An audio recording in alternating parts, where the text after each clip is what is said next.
अगर अपनी ताकत के नशे में चूर होकर आप कमज़ोरों को सताना चाहते हैं, बिल्कुल इस तरह जिस तरह फ़िरौन सताता था, जिस तरह नमरूद सताता था, जिस तरह हिटलर सताता था, तो याद रखिएगा आपका अंजाम भी हिटलर, नमरूद, फ़िरौन की तरह होगा। अखिलेश यादव की हमने मानी क्या नाम है 190 सीट आ जाती तो सरकार नहीं बना पाएगा, वो 203 में सरकार बना पाएगा, और हमारी अगर 15 भी आ जाती तो मिला की सरकार बनेगी। जब हमारी मिला की सरकार बनेगी तो हमारी चलेगी, उसमें हमारी हिस्सेदारी होगी। इसी थे जिसने कहा था कि मैं अपनी कौम और अपने इन तमाम नौजवानों को बताऊंगा और चीखूंगा और चिल्लाऊंगा और कहूंगा कि यहाँ पर मस्जिद थी, इन्होंने जुल्मन मंदिर बनाया है। मैं अपनी कौम को और अपनी नस्ल को बताता रहूंगा कि यहाँ पर इन्होंने अपनी ताकत में आकर मस्जिद बनाई है। जिस रोज़ हमें मौका मिलेगा हम इंशाअल्लाह इंसाफ के साथ उसी जगह पर मस्जिद बनाएंगे इंशाअल्लाह। के बड़े दुख झेले हैं आज़ादी की समझ लाने वालों ने और इस देश को हुकूमत की चोर कराने वालों ने। अरे चंबल घाटी वालों ने 2-4 घरों को लूटा था, चंबल घाटी वालों ने 2-4 घरों को लूटा था। इस देश को लूट ले बीजेपी सरकार चलाने वालों ने। ओवैसी साहब हर जगह जहाँ भी जाते हैं वो मुस्लिम क़यादत की बात करते हैं, अक़लियतों की बात करते हैं, कमज़ोरों और बेसहारा की बात करते हैं। इससे बढ़कर क्या चाहिए आपको? जिनकी कोई आवाज़ उठाने वाला नहीं है, जिनके लिए कोई बोलने वाला नहीं है, जिनकी माँओं बहनों की इज़्ज़तों को लूटा जाता है उनके लिए बोलने वाला कोई नहीं है, जिनके घरों को छीना जाता है उनके घरों के लिए आवाज़ उठाने वाला कोई नहीं है। अगर कोई एक नेता ऐसा आया है जो घरों के लिए आवाज़ उठा रहा है। समाजवादी पार्टी के बारे में क्या कहेंगे? वो भी तो लगातार आवाज़ उठाते, वो कहते हैं सवाल आप करें और जवाब हमें देने का पूरा मौका दें। ठीक है, ज़रूर मैं दूंगा आपको मौका। समाजवादी पार्टी के बारे में क्या कहेंगे? वो भी यही बात कहते हैं, वो हर जगह जा रहे हैं अपना रथ लेके, लोगों से इससे ज़्यादा भीड़ वहाँ पे देखा जा सकता है कि आ रही है। मुस्लिम भी है, हिंदू भी है, हर समाज का इंसान है। तो क्या कहना चाहेंगे? तो आप ये कहना चाहते हैं कि जालिम अगर ताकत में है तो जालिम के साथ हो जाओ? अब जालिम हो गए वो? नहीं, हाँ, जालिम से मुराद वो जो कमज़ोरों को हक़ नहीं देना चाहता, जो अक़लियतों को ठगता है, कभी 20% रिजर्वेशन के नाम पर, कभी जॉब के नाम पर, कभी यूनिवर्सिटी देने के नाम पर। क्या आपको मिली यूनिवर्सिटी? क्या जॉब मिली? क्या रिजर्वेशन मिला? तो उस ठग को जालिम ना कहूँ तो क्या कहूँ? उस ठग को ठग ना कहूँ तो क्या कहूँ? रात को रात ना कहूँ तो दिन कहूँ? गठबंधन नहीं करेंगे आप? गठबंधन नहीं करेंगे फिर आप? नहीं, आप करा दीजिए हमारा गठबंधन। तो फिर जालिम से क्यों करेंगे गठबंधन आप? जालिम है, जालिम को अपने तो आप ये कहना चाहते हैं कि जालिम कभी इंसाफ पे नहीं आ सकता? क्यों फिर आएंगे आप इंसाफ को? क्योंकि हमारी जिम्मेदारी है हर इंसान को। हम चाहते हैं कि हर जालिम पहले बात मुकम्मल सुने। हम चाहते हैं कि हर जालिम को राह हक पे लाएं। हम चाहते हैं कि उसके मौक़िफ़ को दुरुस्त करें। वो अगर जुल्म की राजनीति कर रहा है तो उसको हक की राजनीति पर लाएं, वो अगर बातिल की राजनीति कर रहा है तो उसको इंसाफ की राजनीति पर लाएं और फिर उनके साथ आएंगे हम। जालिम है, मानता हूँ आपकी बात। समाजवादी पार्टी अखिलेश यादव जालिम है, तो बीजेपी भी वही है। अभी आपने जालिम बोला था शब्द इस्तेमाल, ऑफ कोर्स, तो बीजेपी के साथ भी जा सकते हैं आप लोग? नहीं जा सकते। क्यों? एक जालिम है, एक के साथ आप हाथ मिला सकते हैं, दूसरे जालिम के साथ आप हाथ नहीं मिलाएंगे। अगर बीजेपी कहे कि मुसलमानों को वो बराबर का हक देगी, अगर उसके अमल से जाहिर हो कि वो मुसलमानों को बराबर का हक दे रही है, अगर वो कहे कि आपको यहाँ पर मुकम्मल हकूक़ दिए जाएंगे, आप यहाँ रहें, और अगर आप मुकम्मल हकूक़ की बात करें तो क्यों नहीं, हम उनके साथ आने को तैयार हैं। वो कहें तो सही, वो अमल से दिया। ये कहने और करने में फ़र्क होता है। कभी आप ये कह रहे हैं कि कह देंगे तो हम आ जाएंगे, इसका जवाब दे रहा हूँ। अब जब कह दिया तो फिर आप मेरी बात सुने। इस बात को इस तरह कहें आप, मैं इसको साबित करूंगा। वो कहते हैं ना, एक कहावत है कि दूध का जला छाछ भी फूंक मार मार के पीता है। तो हम जल चुके हैं तो हम छाछ फूंक मार मार के पिएंगे।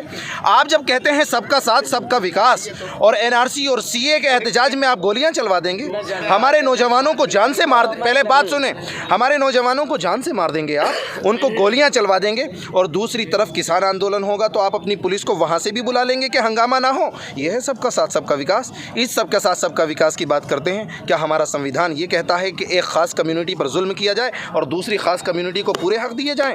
अगर बीजेपी यही कहेगी तो ये भी जालिम है, और इस जालिम के खिलाफ लड़ने के लिए इंशाअल्लाह तन मन धन की कोशिश करेंगे और इंशाअल्लाह इसको हराएंगे और इसको इसके अंजाम तक पहुँचाएंगे। मैं आपसे दो बातें कहना चाहूँगा, कहिए। एक अच्छी एक बुरी है, तो ये बताइए, पहले अच्छी बात बताओ आपको या बुरी बात? पहले बुरी बताओ।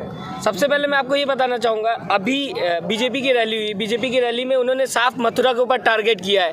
अभी बाबरी की मसला ख़त्म हुआ था, मथुरा पे शुरू कर दिया है बीजेपी की सरकार उत्तर प्रदेश में। क्या कहना चाहेंगे मथुरा को लेकर आप?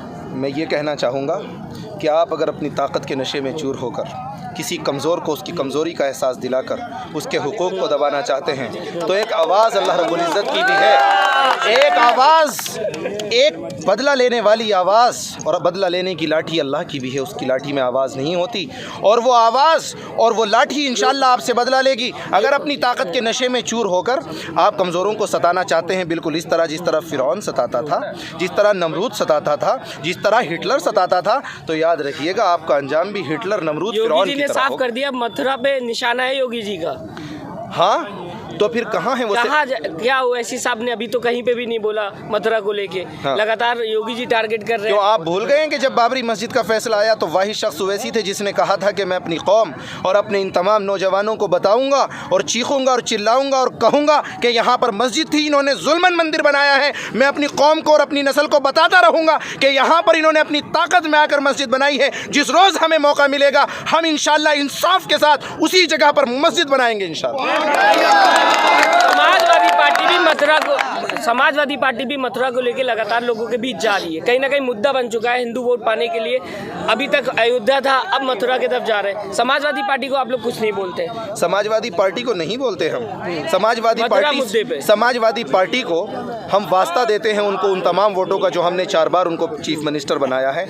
आप अगर हुकूमत में नहीं रहेंगे तो अपोजिशन नहीं करेंगे आप, यानी आप अगर हुकूमत में रहेंगे तो आप यादवों को नवाजेंगे, बड़े बड़े ओहदे उनको देंगे। यादव बड़ी के साथ नहीं है ना, क्यों बोलना? हाँ, क्योंकि कहते हैं वो ना, कहते हैं समाजवादी पार्टी को हम वास्ता देते हैं उनको, उन तमाम वोटों का जो हमने 4 बार उनको चीफ मिनिस्टर बनाया है।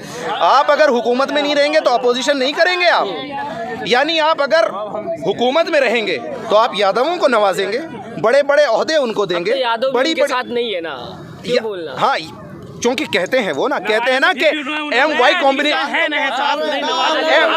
MY कॉम्बिनेशन की बात तो करते हैं ना वो। मैं अब आपको एक अच्छी जो मैं बता रहा था, अभी टाइम्स नाउ की खबर आई है कि ज़्यादातर अब MIM पूरे उत्तर प्रदेश में छाती हुई नजर आ रही है। शायद इस बार MIM के पाले में काफ़ी हद तक वोट जाए। क्या कहना चाहेंगे इस खबर को लेकर? आपका शुक्रिया अदा करना चाहूँगा, आप जैसे न्यूज़ चैनलों का शुक्रिया अदा करूँगा जिन्होंने हकीकत दिखाई है, जिन्होंने ग्राउंड रिपोर्टिंग की है, जिन्होंने असद साहब और उन तमाम पार्टियों को जो हक पर डटी रही उनको कवर किया है, और इस तमाम नौजवानों को, यूथ को आपने आगाह किया और इनको ज़िंदा किया और इनके शूर को बेदार किया। सो आपका शुक्रिया। और जहाँ तक आपने टाइम्स नाउ की बात की है तो टाइम्स नाउ ठीक ही कहता है, इसलिए कि जब आप किसी कम्युनिटी पर जुल्म करना शुरू कर देंगे, जब आप उनको दूसरे नंबर का शहरी बना देना चाहेंगे तो फिर उस वक्त होगा यही कि एक आवाज़ उठेगी, बिल्कुल इसी तरह जिस तरह अंग्रेज़ों के ख़िलाफ़ महात्मा गांधी जी की आवाज़ थी, जिस तरह अफ्रीका में गोरों के ख़िलाफ़ काले नेल्सन मंडेला जी की आवाज़ थी, जिस तरह मक्का और अरब के जालिमों के खिलाफ मोहम्मद अरबी सल्लल्लाहु अलैहि वसल्लम की आवाज़ थी,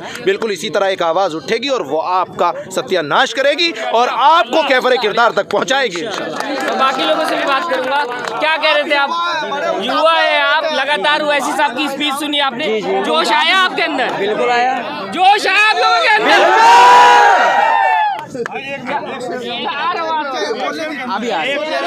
क्या लगा आपको ओवैसी साहब की स्पीच सुनने के बाद? यहाँ पे आएगी सरकार? इंशाल्लाह जरूर आएगी, लगता है आएगी इंशाल्लाह। सरकार नहीं आए लेकिन हमारे सीट्स कुछ आएंगी इंशाल्लाह। सीट कुछ आएंगी, कुछ में लगता है आप लोग कुछ खेल कर पाएंगे? हिस्सेदारी मिलेगी हमें, हिस्सेदारी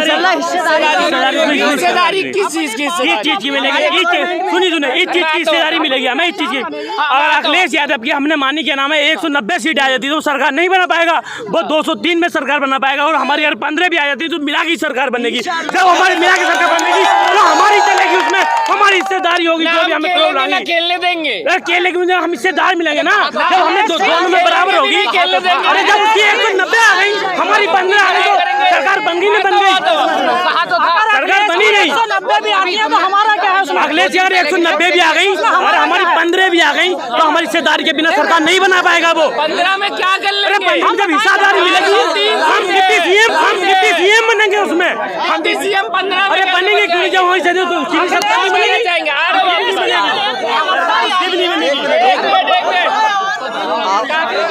आपने बोला कि 15 में क्या कर लेंगे? हाँ, 15 में क्या रिप्रेजेंटेशन नाम की एक चीज़ होती है कि नहीं होती है? रिप्रेजेंटेशन हो जाएगा उसमें हमारा। ज़रूरी नहीं है कि उसके लाने के लिए, मतलब हमें पावर में आने के लिए 200 की जरूरत नहीं है। नहीं होगा। अरे क्यों? जब हमारा रिप्रेजेंटेशन वहाँ पर होगा, हमारा भी एक नुमाइंदा वहाँ पर होगा, तो क्यों होगा? क्या हम उसको रेस्ट्रेंट नहीं करेंगे? क्या हम रेस्ट्रेंट नहीं करेंगे उस चीज़ को? ये बताइए आप कैसे कह रहे हैं? आप रिप्रेजेंटेशन को काफी देर से अखिलेश 190 सीट ले लेंगे तो उसमें मुसलमानों को क्या है? 3 बार गवर्नमेंट में क्या दिया उन्होंने? क्या दिया? कुछ नाम देते बदनाम करते मुसलमानों को।